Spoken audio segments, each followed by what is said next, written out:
help is needed. The congestion at 4 o'clock in the afternoon is hellish and goes on and on. So anything that relieves the traffic would be great. Dedicated bus lanes are set to be in place on Spadina this week as part of an effort to alleviate gridlock downtown. Good afternoon. The dedicated lanes are aimed at easing congestion caused by the 510 Spadina streetcar going out of service. The streetcars were replaced with shuttle buses in June to accommodate track repairs and power line upgrades. CTV's Janice Golding has been speaking with commuters and joins us live with the latest. Janice. Hi, Natalie. Yes, the dedicated bus lane was supposed to be installed overnight yesterday, but that work has been moved today. But it is something that many passengers say they are very much looking forward to. The 510 Spadina streetcar line was shut down in late June, with the TTC saying it needed to effect track repairs and upgrade overhead wiring on the route, work that will continue through December. In the meantime, buses are being used for public transit, but they've been forced to run in mixed traffic, and that has been causing traffic nightmares. The deputy mayor and local councillors saying travel times for commuters in the area tripling. It's absolutely horrendous. I just walk everywhere now. Like, it takes 40 minutes to get somewhere, but it's usually faster than waiting for the transit. Bus lanes, especially for me, for a commuter using bus, that will be good. Bus will be then faster, of course. But for other traffic, I think the space will get reduced. Help is needed. The congestion at 4 o'clock in the afternoon is hellish and goes on and on. Last Thursday, the massive delays prompted City Council to unanimously approve the creation of a dedicated lane for TTC buses southbound on Spadina between Richmond and Lakeshore Boulevard. The temporary bus lane will be installed this week, but in order to do this, on-street parking and a taxi stand will be removed. This will cost the city about $240,000, with $162,000 in lost parking revenue and another $78,000 being spent to add the bus lane. 2 southbound traffic lanes will be maintained for other vehicles. Now, the 510 Spadina streetcar route is one of the busiest in the city, with about 35,000 passengers riding that route every day during the week. Reporting live, I'm Janice Golding. Now back to Natalie. Okay, thank you, Janice. And a number of TTC route and service changes are now in effect. They include the launch of late-night streetcar service along Dundas Street. The new 305 route will run between Broadview Station to Dundas West Station from approximately 2 to 5 a.m. The 306 Carlton route will now run west to the High Park Loop instead of Dundas West. There are now also 3 more 504B King trips scheduled in the early evenings. The TTC says that will provide more consistent service between the Humber Loop and Roncesvalles. Still to come, Canada has added to its medal count at the Summer Games in Paris. We'll have more on Team Canada's performance a little later in the show. LPP are investigating a deadly crash on Highway 400 in Innisfil. Police say a pickup truck and motorcycle collided in the northbound lanes of the 400 near Highway 88 shortly before 6 a.m. The motorcyclist, a 30-year-old man from East Gwillimbury, was pronounced dead at the scene. The driver of the pickup was not injured. The cause of the crash still under investigation. A 17-year-old boy has been arrested in connection with a carjacking and stabbing investigation. Police say a rideshare driver picked up the suspect July 24th. The driver took the suspect to their destination in the area of Kingston Road and Shepherd. The suspect then pulled a knife and stabbed the driver several times in the back and neck. The driver then left the vehicle and the suspect got into the driver's seat. There was a further altercation in which the victim was stabbed several more times.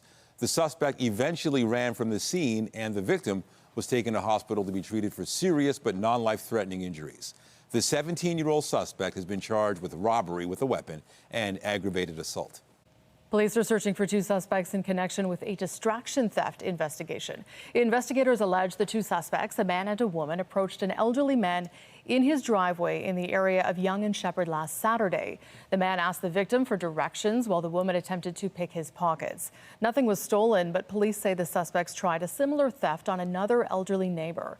The man is described as 35 to 43 years old, 5'9" or 5'10", with black hair, a beard, and tattoos on his forearms, shoulders, and neck.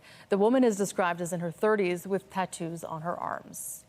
Firefighters were called to a parking lot near Wilson and Bathurst early this morning for reports of a school bus on fire. Emergency crews received the call shortly after 5 in the morning. When they arrived, the bus was already engulfed in flames. The fire was quickly extinguished before spreading to any other vehicles. No injuries have been reported. An investigation's underway to determine what sparked the fire. And firefighters battled a blaze at a mixed-use building in Scarb yesterday. Flames broke out on the residential second floor of the building near Kingston Road and Eastville Avenue. Paramedics say one person was assessed at the scene for minor injuries. Guys assessed it pretty quickly, got lines upstairs and knocked down the main body of fire. We were concerned with the amount of stuff that is stored in that unit, so there was a bit of overhaul in that just to make sure that we didn't have any further progression of fire. But it was a quick knockdown. Was a fair bit of smoke up on the second floor. We initially sheltered some of the occupants in place, and then as we began to clear it out with smoke, we started to evacuate the occupants unit by unit. The Red Cross was notified and set up an emergency shelter for displaced residents. The cause of the fire is still under investigation. Well, the Premier has announced new police helicopters for several Ontario municipalities, including Toronto. The province is already providing increased funding for procuring and operating the choppers. CTV's Queen's Park Bureau Chief Siobhan Morris has been following this story and joins us live with more. Siobhan. Well, the idea of using helicopters to investigate things like auto theft, carjackings, and missing people was first announced back in the spring budget. But today, the government's announcing it's adding more money and choppers to that effort. Ultimately, 5 helicopters will be purchased rather than leased. That was the initial plan. The plan also was only for 4 in the first place. Now Ottawa's been added to the mix. Durham, Peel, and Halton regions will each get new choppers of their own, while the OPP will also buy new choppers to run on behalf of Toronto and Ottawa. The price tag to both buy and operate these helicopters is $134 million. That's about $90 million more than when was first planned. The Premier, though, thinks this is a worthwhile investment. Well, the benefit is we're going to keep our streets safe. We're going to stop the crime. We're going to avoid high-speed car chases and deaths, and give the police the tools that they need. You go to any major city anywhere in the U.S., specifically in the U.S., they have helicopters because they can cover a lot more ground a lot faster than police vehicles and a lot safer. So it's a great investment, and we can't wait to catch the bad guys and keep our streets safe. Those new helicopters won't be ready for action until 2026. At the same time, the Premier is asking his Solicitor General to compile some data to talk about how many people are committing crimes after being released on bail. Reporting live, I'm Siobhan Morris. Nathan, back to you. Thank you, Siobhan. And the province says it's making more money available as part of a program aimed at addressing Ontario's labor shortage. The Ford government says it will provide $260 million through its Skills Development Fund. It's meant to train workers for careers in manufacturing, construction, and technology. This is the 5th round of funding being released through the program. The province says the fund has helped nearly 600,000 workers prepare for jobs that are part of in-demand sectors. City staff are looking for relief ferries to address congestion for people traveling to and from the Toronto Islands. The city is awaiting the delivery of 2 new electric ferries, but Mayor Olivia Chow is stressing the importance of finding an interim solution to ease the long lines. She advanced a motion on Thursday to find other vessels, saying the city should look into leasing or renting vessels until the new electric ferries are delivered. That is expected to be in late 2026 or early 2027. Meanwhile, a motion put forward by Deputy Mayor Ausma Malik directs city staff to find new ways of offering ferry tickets, including possibly linking it to the Presto card system. We have more news in a moment, but first, here's a live look at the city this afternoon. And our first look at the forecast. Light and loose clothing recommended for today. It's a hot one, feels even hotter with the humidex. Nothing really happening our way, but there is some rain to the east and to the south of us. Right now, it's already hot, 27 in Toronto, 28 in Peterborough, 28 in Hamilton, but feels much hotter with the humidex. And temperatures will rise a little bit more throughout the day. We'll give you a full look at the forecast a little bit later on in the show. Okay. To Western Canada next, where we are getting a closer look at the destruction caused by the massive wildfire in Jasper, Alberta. For the first time, we are hearing from residents who stayed behind to try to save their town, many of whom lost their homes. My daughter probably took it the worst. Obviously, it's belongings, right? All her little mementos and everything she's collected over the years. So she's pretty devastated that she lost a lot of her stuff. Fire Chief Matthew Conte's house is among those destroyed by the fire. Parks Canada gave members of the media a tour of Jasper yesterday.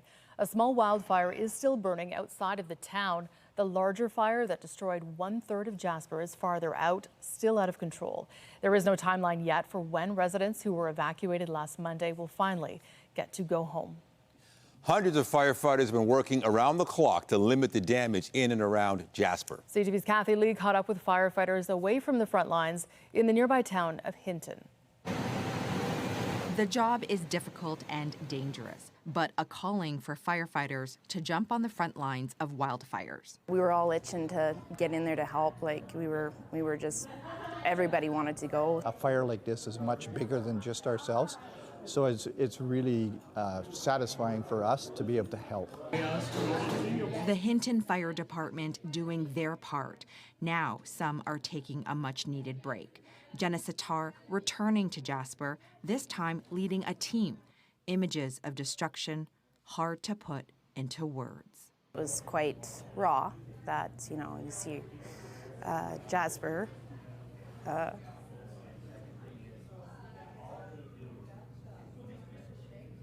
born and raised Hinton, so.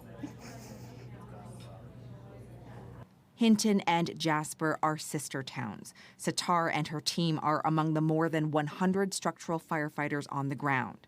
Their efforts saving the majority of the town, including Merv and Lori L. Bashforth's home, theirs on the edge of fire. As a resident, I am just, I can't express how grateful I am and thankful for the work that they've done. I mean, God bless them. I'm past the panic and the adrenaline rush. And now got to work towards the planning stage. The next stage for firefighters, monitoring for hotspots. Sitar will contribute for as long as she's needed because fire can burn for months in the ground. It can burn for kilometers underneath the soil and you wouldn't even detect it until a little opening or a hole shows up. The wind will come up and get into those crevices and then that fire can flare up again. The fire chief with the municipality of Jasper says not only are firefighters monitoring for hotspots in town, they're also working with Parks Canada and Alberta Wildfire to create a barrier around the town to protect it. Kathy Lee, CTV News, Jasper, Alberta. Meanwhile, an evacuation order for people in Slocan, BC has been expanded as wildfires burn across the southeast part of that province. The terrain is incredibly difficult. A lot of these fires have started through lightning strike, through dry storms that pass through really quickly. There are nearly 870 properties in Slocan Valley on evacuation order. Officials say the Ponderosa and Mulvey Creek wildfires on both sides of Slocan are growing. The province has seen record-setting temperatures and dry conditions this summer, but the region is finally getting some much-needed rain. Voters in Montreal and Winnipeg will head to the polls next month in 2 federal by-elections, which will be closely watched across the country. The race has put significant pressure on the Liberal government following a historic loss in Toronto recently. CTV's Jeremy Charon reports. The date is now set, and when voters head to the polls in Winnipeg and Montreal in September, Canadians across the country will be watching closely. The Liberals keep running in the same direction, expecting that they're going to reach a pleasant destination. So far, there's been nothing there for them except hardship and pain. 2 races that may not typically be of great interest, but they come in the form of the first test for the Liberals since a stunning upset in Toronto's St. Paul's in June, losing a decades-long Liberal stronghold to the Conservatives. They have done nothing to suggest they think they need to change since the last by-election. And that's a crisis for them because clearly the message of Toronto St. Paul's was that Canadians and voters are unhappy. The race in Montreal is of particular interest. The riding of La Salle et Verdun, a seat previously held by former Justice Minister David Lametti, has been without representation since January when he resigned, yet again seen as a Liberal stronghold. The reason we're all watching this one is half the cabinet borders that riding. If they can lose La Salle et Verdun, they're facing an extinction level event.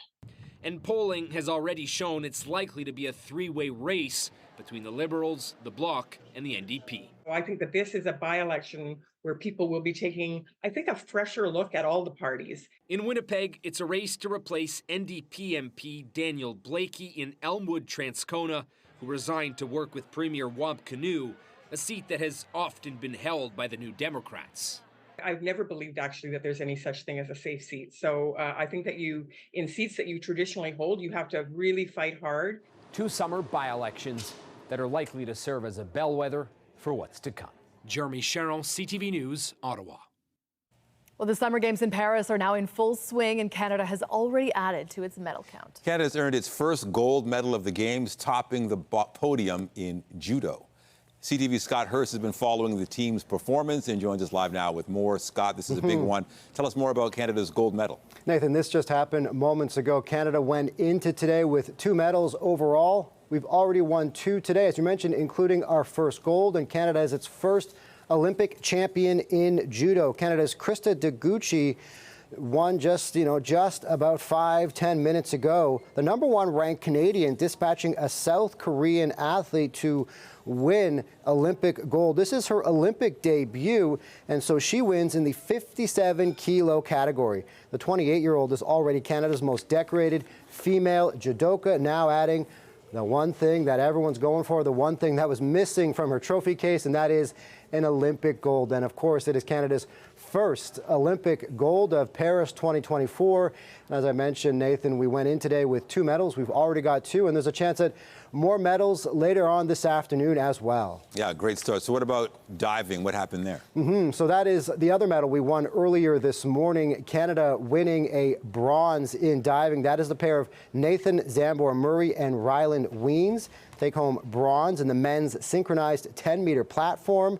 They, Zambor-Murray from Pointe Claire, Quebec, and Regina's Weens finished 3rd with a total of 422.13 points over 6 dives. They didn't have a perfect day, both of them struggling individually at times, but as a pair, steady enough to hold off the Mexican team. China took gold, Great Britain the silver, and the Canadian men's pair taking the bronze. The first time Canadians have medaled in this event, so it is historic, and the first men's diving medal since Alexandre Despatie in Beijing 16 years ago. So quite a feat for men's diving and quite a feat for this pair. This is Nathan Zambor-Murray and Ryland Weens taking home bronze in the men's synchronized 10-meter platform. Yes, incredible. It's been like 16 years. So what about today in swimming? Any more medal chances? Yeah, more eyes on the pool, Nathan, and it's all about teenage phenom in Toronto, Summer McIntosh. She's looking for her 2nd medal of these games. She's already taken home 1 and now a heavy favorite for gold. And this event is the 400-meter individual medley.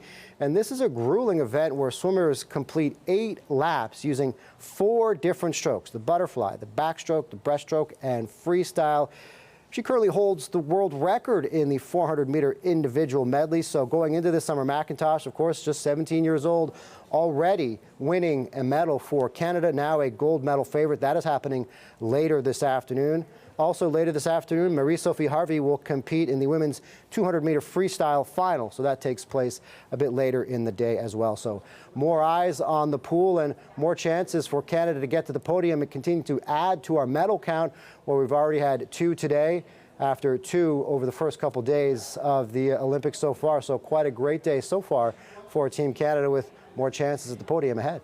Yeah, there's also the women's soccer team going through so much, under so much scrutiny, yet they still managed to get a big win yesterday. So much scrutiny, so many eyeballs watching the Canadian women's soccer team, and they continue to impress on the pitch, continue to do their job on the pitch, winning their first 2 matches, and that impressive win against the French squad, #2 French squad, and of course the home nation as well. And so they'll have a chance to continue their successful play and potentially move on if they can beat Colombia coming up. But of course, it is quite a tall task because of the 6-point deduction that they've been handed down as a penalty for this drone spying scandal. But we are learning today that Canada Soccer and the Canadian Olympic Committee have decided to appeal the 6-point deduction against the women's national team for the drone spying scandal, and we're expecting a decision on that, potentially, Nathan, to be made on Wednesday, as Canada then will face off against Colombia. Still, despite this deduction and despite what may come of this appeal, with the chance to move on, even though they've been docked these 6 points, Nathan. All right, CTV's Scott Hurst following the Paris Games. Thank you. Thanks a lot. And as Scott mentioned, Canada is looking to add to its medal count this afternoon, specifically in the pool. Toronto's Summer McIntosh looking to reach the podium in the 4x100 medley. CTV's Sean Leathon's been speaking with young fans planning to cheer the swimming sensation on and joins us live with more. Hey, Sean. Hey, Nathan, Natalie. Well, we're here at the Canadian Swimming Championships at the Pan Am Centre here in Scarborough. You can see what's going on in the pool behind me. Hundreds of hopefuls who want to be the next Summer McIntosh. Summer herself has actually trained at this facility. So what they're going to do today, her event, the 400-meter individual medley, will be at 2:30 this afternoon. Now, you can see the crowds behind me. They're actually going to be done their session at that time, so they're going to have a bit of a watch party here. There is a big screen to my right. You can't really see it here, that some of the swimmers will actually be able to see this go down. We do know that Summer McIntosh is, of course, the favorite for a gold medal. She does have the world record, as you heard Scott say just there, and she's seen as a 90% odds-on favorite of actually winning this event here because it is her strongest event. We know she already has a silver, so the anticipation here is actually very high. Many people want to see a gold medal come out of the pool. Many of these people here want some inspiration. Of course, it's a lot of hard work to get to that level, and there'll be lots of people here watching it. So we're going to be here at 2:30 to watch their reactions, to see what happens in that very special race. And of course, we'll have more coming up at 5 and 6 o'clock. But for now, we'll throw it back to you. Okay, thank you so much, Sean. Well, the U.S. cautioned Israel today about escalation with Hezbollah. The Israelis say there will be a response to a rocket attack from Lebanon over the weekend that killed 12 youths in the Israel-controlled Golan Heights. Hezbollah denied any involvement. Today, Israeli strikes reportedly killed 2 people and injured 3 others in southern Lebanon. Israel says it struck Hezbollah operatives and infrastructure. In the Gaza Strip, the health ministry has declared a polio epidemic across the Palestinian enclave, blaming Israel's military offensive. The disease had been eradicated for quite some time, but the health ministry says its detection now poses a health threat to the people of Gaza and to neighboring countries, and a setback to global efforts to end polio. Israel said last week it was offering polio vaccines to troops deployed in Gaza.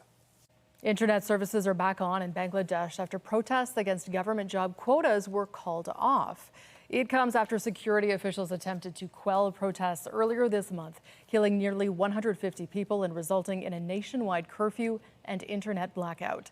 The student-led protests sought to end a quota system that reserved a certain amount of government jobs for relatives of veterans who fought in the country's War of Independence. Now, only 5% of government jobs are based on that quota system, down from the initial 30%. In Venezuela, both the ruling government and official opposition have claimed victories in an election that was meant to determine the political future of President Nicolas Maduro. Officials say Maduro won the election and secured a third 6-year term in office.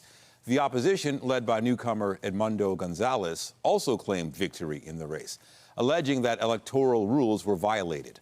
Other world leaders have held off in recognizing the results so far. Anti-tourism protests are sweeping across Europe this summer, with people who live in areas popular with visitors telling them to go home. The demonstrations are meant to draw the attention of politicians and increase the focus on the cost of living for people who live in the cities all year. CTV's Christina Tenalia has the story. Chanting on the streets of Barcelona. It's July, summer's busy travel season. But this isn't a welcoming committee. They're local protesters shouting, demanding tourists go home. 1.6 million people call Barcelona home. Last year, 26 million visitors stopped by. The last years, the city has turned completely for tourists, and what we want is a city for citizens. Forget the seaside. Some recent vacationers were squirted. On the Spanish island of Majorca and Greece's Santorini, shared frustrations. Locals say they can't afford to rent or own a home because travelers are spending and scooping up accommodations. Mass tourism makes us poorer and more dependent, this woman says, impacting the price of housing. In June, Barcelona's mayor announced a ban on vacation rentals by 2028. His deputy says that will free up thousands of units. We have 10,000 homes that when they were built for residential use, and today they're responding to the demands of visitors. City officials report the cost of rent rose by 68% in the last decade. The price to buy a home rose by 38%. In Majorca, some residents now live in camper vans. We don't know how to describe it. that we who are from this island must be living this way. They are anti-over-tourism. They are anti-too much of a good thing, which is turning out to be a bad thing for them. This professor says it's time for crowd control. They are against the fact that tourism is not properly managed, not properly controlled. Destinations have to really pay attention to establishing quotas. That would include limiting Airbnb options and putting a cap on the daily arrival of cruise ships. It's really a matter of finding the right balance. Finding the right balance may be the solution, but for now, desperate locals would rather send sunseekers packing. Christina Tenelia, CTV News, Toronto. An aquarium in Chicago is showing off its latest addition, a baby beluga whale. The calf is about 1.5 meters long and weighs around 47 kilograms. The youngster was born on Wednesday, the first beluga born at the zoo in 4 years. Mother and baby are healthy and are now in the Shed Aquarium's secluded bay habitat. They are showing signs of bonding and will be observed over the next few weeks to make sure they have any support they need. The data will also be used to help with research of the species. This newborn will be named after its sex is confirmed. Mainly sunny today, lots of water and sunscreen if you're going to be outside for a while. We do have rain on the way for tomorrow, and there's also a chance of rain for the rest of the week, but not a washout. As for today, a hot one feels even hotter with the humidex. We'll have a look at the long-range forecast right after the break.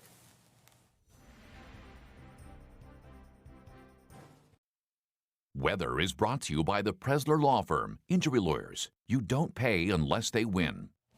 Okay, so we're coming off just another fabulous summer weekend weather-wise. Jays, Argos, Jazz Fest, food festivals, perfect weather for all of those things. Yeah, it's just the best time of year because there's just so many things going on. I checked out Taste of Vietnam at Nathan Phillips Square, Taste of Argentina at St. Lawrence Market. I also happened to go to that Argo game, which was a big win in overtime. So I'm sure, like myself, I'm hoping many of you also took advantage and did some things. You were at the beach. Yeah, and we're hoping you brought leftovers from the food festival. Wouldn't that be nice? The food was great. And the weather cooperated. It was maybe the first weekend in a while where we didn't actually have any rain, but not for this week. Rain is coming. We'll take a look at the current conditions right now, and you can see we're okay. There's some rain to the east and to the south, but eventually it's going to make its way here. Right now, things are very warm. 24 in Kingston, 27 in Toronto, 25 in Windsor, but what you might notice is the humidex. It feels like 35.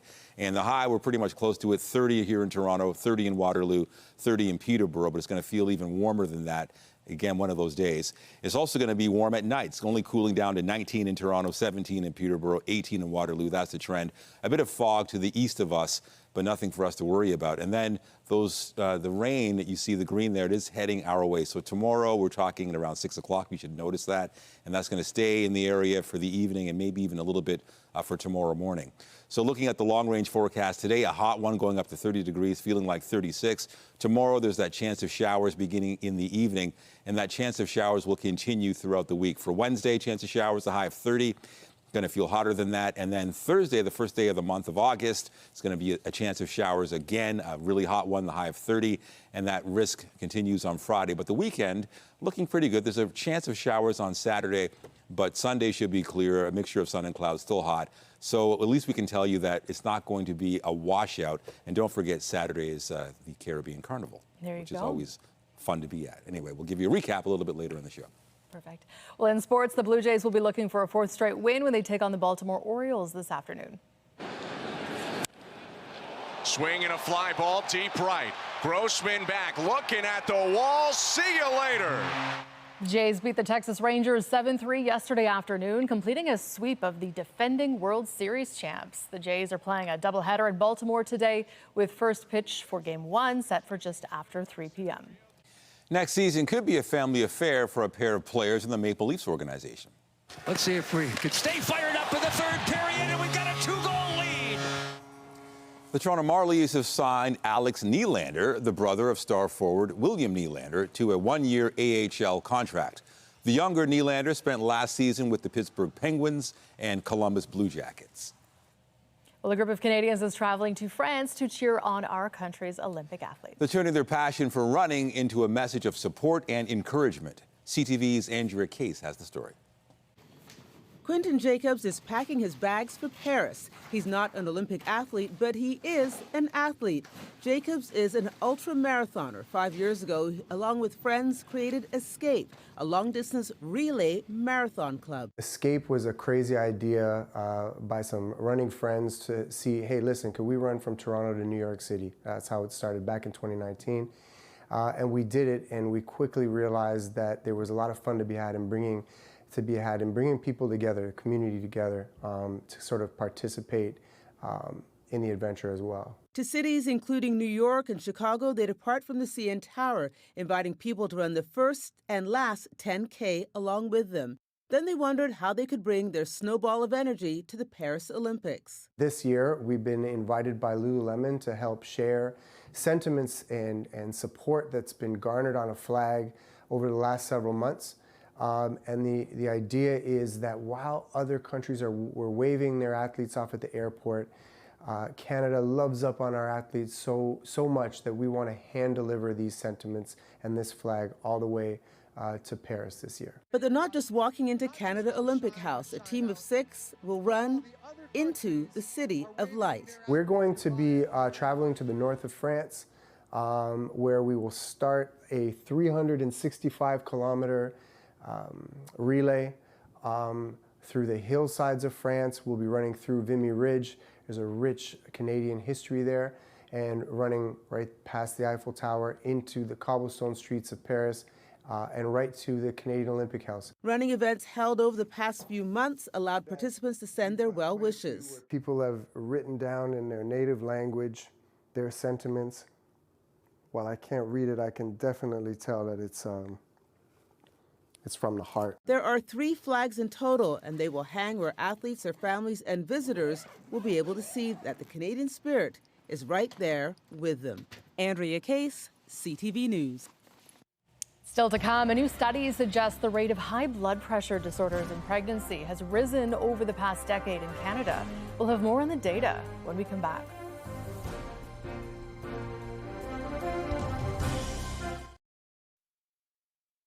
If you've ever found yourself fast-forwarding 30 seconds when a video that you're watching gets a little boring, researchers are warning that you might just be fast-forwarding your way to boredom. Here to explain is CTV's very non-boring science and technology specialist, Dan Riskin. Dan, break this one down for us. I love this one because it's something everybody knows or everybody intuitively does that turns out to work against us. And once you know it, you can change your behavior and kind of have a leg up on everybody else. So digital switching is this thing where you're watching a video, it gets a little bit dry, you hit fast forward 30 seconds and you keep watching. And when you ask people why they do this, they do it to avoid boredom. That's how they answer. And if you show people a boring video compared to a non-boring video, they will do it more often for the boring video. So we clearly think this is the answer to the problem. But a new study shows it has the opposite effect. If you make somebody sit down and watch all 10 minutes of a video, and then you give somebody else the same video and you let them jump ahead through it, the person who watched the whole video will have found it less boring than the people who got to jump through parts of it. And so this counterintuitive result is a really powerful thing. Digital switching might be making us all more bored in a time where we have more entertainment at our disposal than we ever have before. Wow, okay, I'll remember that next time. Dan, your next story is about dogs and how tuned in they are to us. Specifically, researchers have found that dogs can smell when a person is stressed. How do they know that smell and not other cues that a dog might be tuned into? Yeah, well, so dogs do tune into a whole bunch of different cues, right? If I'm stressed at my desk, my dog Freya will come over and she notices how I'm breathing. She notices the sounds I make. Maybe I'm stomping my feet around when I get up from my desk. But the smell part of it is a separate piece. And so in this latest study, they took the people and the dogs and they separated them completely. They took people and either the person was in a sort of fake job interview situation or they were relaxing in a chair listening to music. And then the researchers took basically armpit swabs with cotton balls to get the smell of those people. Then they brought those over to the dogs. The dogs never saw the people. They just got the smell. And then the dog was given a food dish that might have food in it and might not. And they then took a smell of the cotton swab, and then the researchers timed how long it took the dog to go taste the food. And the thinking is, if the dog's stressed, it might not go eat right away. And that's what they found, is that when dogs have smelled stressed person, they don't eat as quickly as when they smell somebody who's relaxed. And what's most surprising about this is it wasn't their owner. It was a total stranger whose smell that they sensed. So it's pretty cool. Really speaks to how powerful a dog's nose is and how cool our relationship with dogs is. Wow, okay. And finally, Dan, before you go, there is a new term for an old problem, floating duck syndrome. What is this exactly, and why should people be aware of it? Floating duck syndrome is the process. So it's a metaphor. Imagine you see a duck moving across a pond and it's just gliding along, and you say to yourself, holy smokes, that thing, it just goes effortlessly. It doesn't have to do anything. It just moves. But really, it's got these legs that are under the surface that are kicking like crazy. You just can't see them.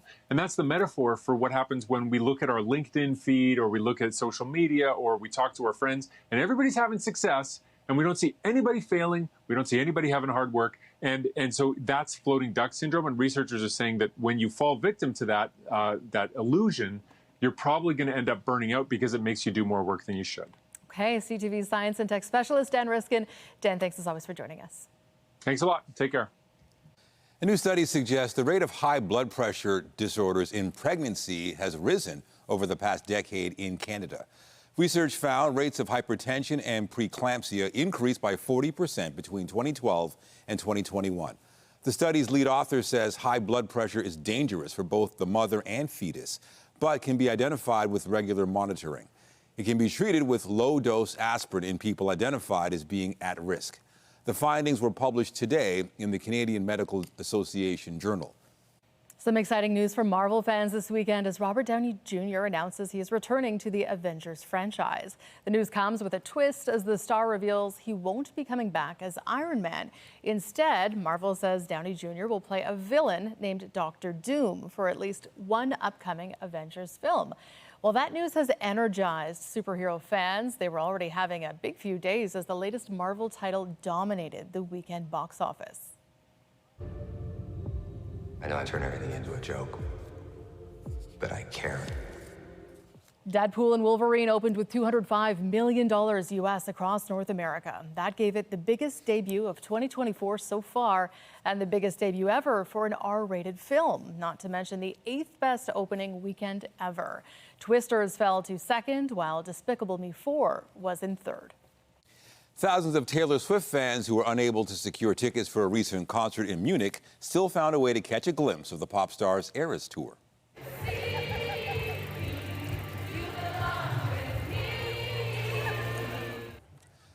A large crowd gathered on a grassy hill to listen to the concert outside the stadium. The venue welcomed 74,000 fans, and local police estimated about 25,000 others gathered in a public park. Swift is set to wrap up the European leg of her tour next month. She'll then head back to North America in the fall to perform in the U.S. as well as Toronto and Vancouver. Still to come, widespread losses pushed Canada's main stock index lower this morning. The details after the break. Canada is racing to become a leader in the electric vehicle supply chain, but some companies appear to be taking their foot off the pedal. Ford and General Motors are building fewer electric vehicles, and construction has been suspended at a battery component plant in Ontario. As CTV's Colton Prale reports, those moves are raising questions about whether Canada's EV investments are worth the cost. Celebrated 2 years ago, now construction on Umicore's $2.7 billion battery component plant near Kingston, Ontario is indefinitely delayed. It happened just a week after this Oakville Ford plant announced electric vehicle production would be delayed 2 years while it focused on making new models of the gas-powered F-Series pickup truck, despite receiving nearly $600 million in government subsidies to better produce electric vehicles. We had to spend the money. I believe we spent it too early because the reality is 90% of the auto industry is still internal combustion engine. High costs and lackluster infrastructure mean globally EV sales are slowing, production is dropping, while Canada pours billions into efforts to become an EV supply chain leader. Since 2020, the country has brought in more than $46 billion in investments across the EV supply chain, but it's costing even more. Over $52 billion in supports from Ottawa and the provinces. Some say the government needs to scale back on EV investments. If you double down, it's the type of thing that could continue to cost taxpayers for decades to come. Ottawa is standing by its investments, saying these delays are common as the industry focuses on long-term success. Automakers argue they were needed to prepare Canada's economy for the future, even if demand has yet to meet expectations. I don't think we need to be wringing our hands that somehow we've made an error here in terms of banking on electrification. Experts say there is a silver lining. The longer companies delay production, the less time they'll have to access government subsidies. It means Canada's EV supply chain could be cheaper for taxpayers, but only if it comes online later than expected. Colton Prail, CTV News. Canadian shares slipped in morning trading and U.S. tech stocks were mixed. Andrew Bell of B&M Bloomberg has the latest in business. Hello there. Here are your business headlines. Toronto's benchmark stock index slipped about 1/3% this morning as energy shares fell. Oil dropped more than $1 to trade below $76 US per barrel, near its lowest in 6 weeks, amid continuing worries over Chinese demand. U.S. tech shares, which have struggled this month, saw a mixture of gains and losses as the market awaits results this week from Microsoft, Meta Platforms, Apple, and Amazon. Bitcoin traded just below $70,000 US after climbing to the highest since mid-June. U.S. presidential contender Donald Trump promised to make America, quote, the crypto capital of the planet and the Bitcoin superpower. He also said he would order the U.S. government to refrain from selling crypto seized in criminal cases and instead use the tokens as the basis for what he called a strategic Bitcoin stockpile. And finally, it seems investors are avoiding potato chips and paper towels. The Wall Street Journal says a partial move out of tech shares has not produced gains in companies that produce consumer staples. That's because struggling households are cutting back on spending. Food giant Nestlé said last week that industry price cutting has hurt sales. Kleenex maker Kimberly-Clark and toothpaste seller Colgate-Palmolive also warned of lower prices. That's the latest in business. I'm Andrew Bell of B&M Bloomberg. Coming up, singing songs of the sea. A Newfoundland fisherman is strumming again after being gifted a new guitar following a harrowing rescue last week.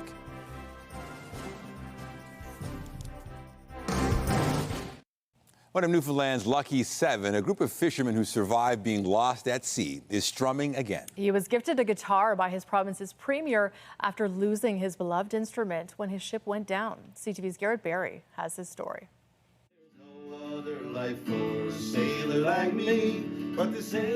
A gift from Premier Andrew Furey to fisherman David Tiller. But to break it in, he called on one of Canada's most recognizable voices, Alan Doyle.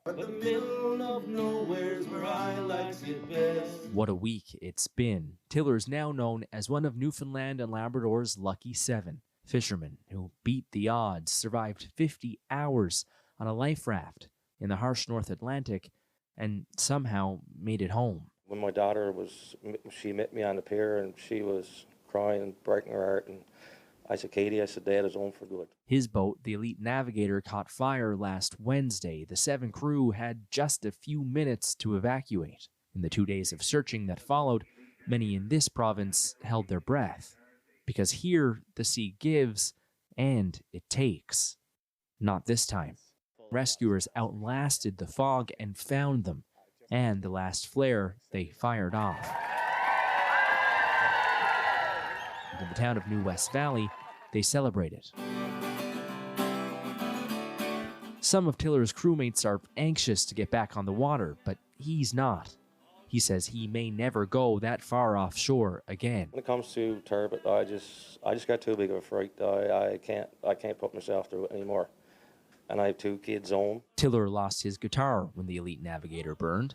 Now he's got this replacement. It's what he asked for when government said they'd do anything they could to help. Lucky 7, we are home, boys, home. Garrett Barry, CTV News, St. John's. Well, here's another live look at the city today before we take a final look at the forecast before we go. Showing you the satellite radar, there is a little bit of rain to the left and to the right. That's far east and far west, but nothing coming our way, at least for now, until tomorrow. Right now, it's warm, 27 in Toronto, 27 in Oshawa, 28 in Trenton. Feels like 35 already because of the humidex. And looking at the long-range forecast, today we're going up to 30. It's going to feel like 36. For tomorrow, that chance of showers rolls in at around 6 o'clock in the evening. So that's going to affect the commute home. And then for Wednesday, rain might continue in the morning. We're talking 30 degrees as the high. For Thursday, there's also a chance of showers, a high 30. And then the risk continues on Thursday. The high again, 30 degrees. So it's going to be hot for the next few days. Friday, which chance of showers, and also on Saturday, which of course is the parade for those who are heading up for Caribbean Carnival. And then Sunday, a sun cloud mix, but the high 27 degrees. So a hot week, some rain expected each day, but not a full washout.